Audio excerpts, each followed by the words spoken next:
James, thanks as always for coming on the programme. Should we start with this attack on UNIFIL bases and peacekeepers in Lebanon? To what extent do you think this is an unacceptable line that's been crossed by Israeli forces? I think it's by definition unacceptable. What does unacceptable mean?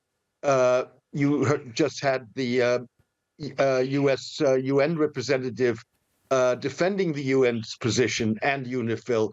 The problem is, and that's what Israel is banking on, that the United States, and they're the key player here, are not going to act less than 30 days before a US election. What the Israelis clearly are trying to achieve is get the UN out of the way so that they are free to do whatever it is they want to do in southern Lebanon.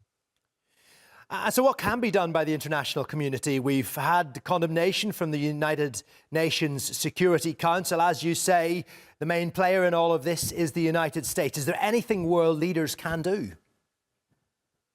The problem is that you've got, and this is not just with regard to the UN, but more generally, you have all of these decisions, including Security Council resolutions, but you don't have enforcement mechanisms, because the enforcement mechanisms essentially are United Nations members, nation states, enacting those decisions.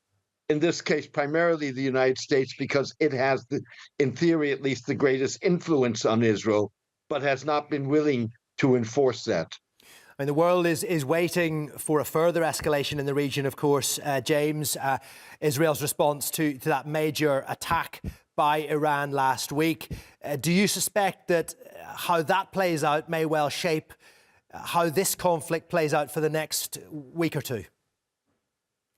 I don't think there's any doubt.